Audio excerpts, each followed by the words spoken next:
Welcome to Chautauqua Institution and to this wonderful event sponsored by the Robert H. Jackson Center. The beginning is slavery. Slavery on this continent, slavery predating this country, but slavery, forcible captivity and forcible labor and ownership of human beings by other human beings based on race. That institution of slavery is embodied in the Constitution of this country, which was ratified and took effect in the late 1700s. And that institution of slavery for decades coexisted with the majestic ideals of equality that are also part of this nation's founding. The tension between the two ultimately produces the Civil War. And 4 years of bloody fighting saved the Union and defeat the secessionist movement and defeat the part of the nation that was committed to the institution of slavery. The 13th Amendment itself directly abolished slavery. The 14th Amendment provided to all citizens, all persons, the equal protection of the laws against government action. And the 15th Amendment, the third of the trio, created a right to vote for the newly liberated African Americans who had previously been in the bondage of slavery. One of the legal institutions that grew up in this period where Reconstruction stops is segregation. Division of races by law. Despite the Civil War, despite the abolition of slavery, despite the enactment of an Equal Protection Clause, passengers to ride in separate rail cars, for instance, by race. Whites up here, Negroes back there.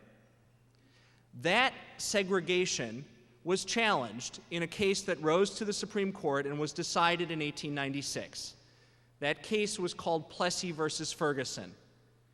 And in that case, a majority of the Supreme Court interpreted the Constitution, including the new parts, the repairs to slavery, as permitting segregation in the transportation context.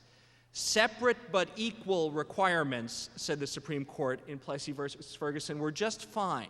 Were consistent with the 14th Amendment. And if minorities, if American Negroes interpreted that as discrimination, as some kind of disparagement, well, the Supreme Court says that's just their problem.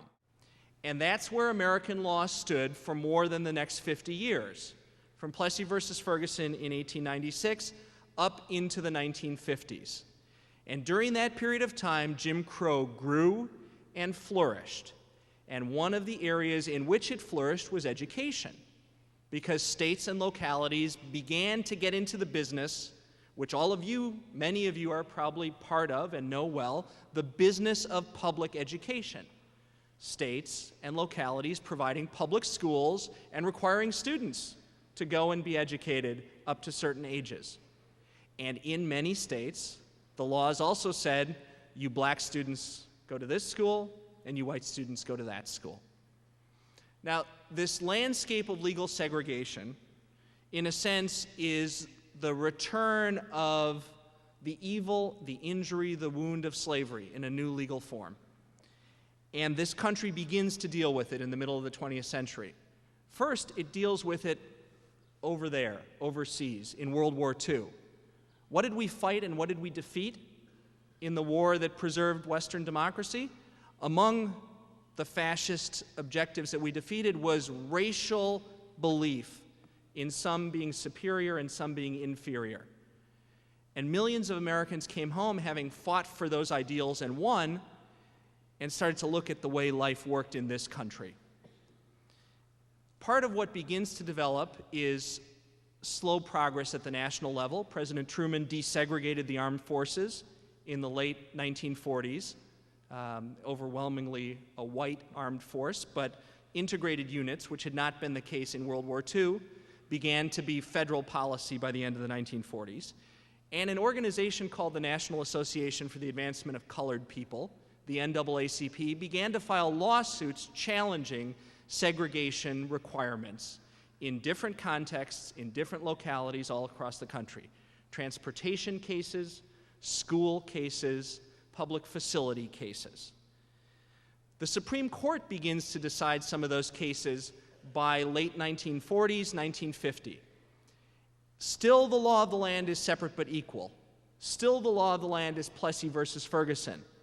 But separate but equal, of course, permits something with a certain demand. It permits separation if what is provided is equality.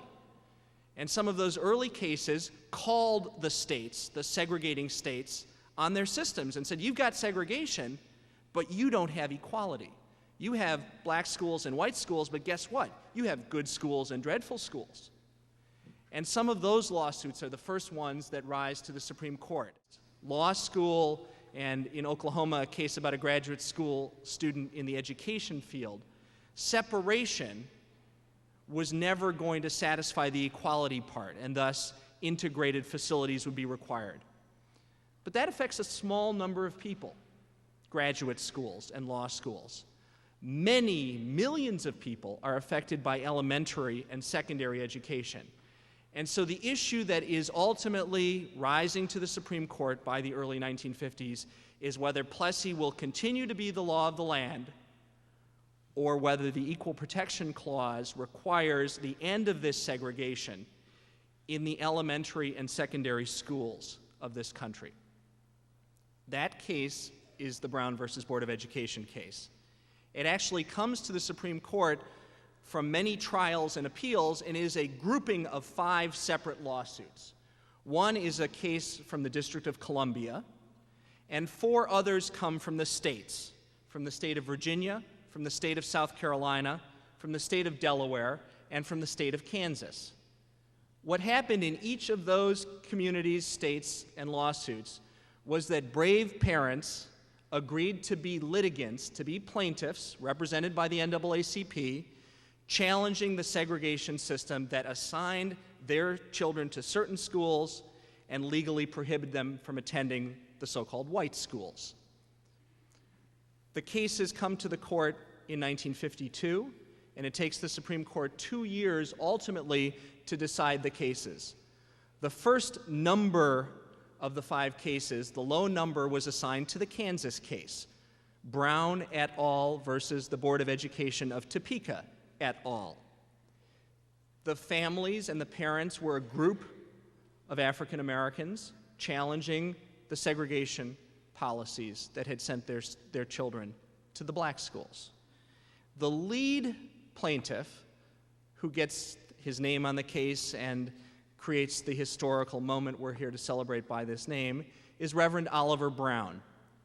He lived in Topeka. He had 3 children. He had 1 daughter in elementary school, another soon approaching, and there was a near school and a distant school. And the near school was the white school, and those children were not permitted there. They had to go to the more distant school. That oversimplifies it, but that's the gist of what his experience was. And he agrees to do a very brave thing, to put his name and to put his safety and his security and his children at some risk by going to court to fight this. And there's a trial in Topeka, and the judge makes some helpful findings, but generally they lose. And there's appeals, and generally they lose. And now that case plus the other cases from the other states come to the Supreme Court.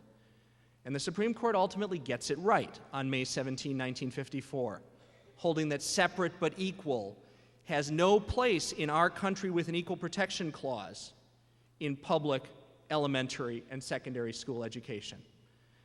The Reverend Oliver Brown is no longer with us. But of course, he wasn't litigating for himself. He was litigating for education. He was litigating, and the other people litigating were litigating for their children. They were litigating on behalf of the individuals who they loved the most. And in his case, 2 of them are the women behind me on the stage. Linda Brown Thompson was the student already in elementary school. Cheryl Brown Henderson was soon approaching school. They, in a sense, are the winners of Brown versus Board of Education. But what they really did and what their brave father did and all those litigants did and the Supreme Court did was for us. And so we begin this conversation today as a matter of history, but I assure you, we are all in the school today working on that education, which has always been the point of Brown versus Board of Education.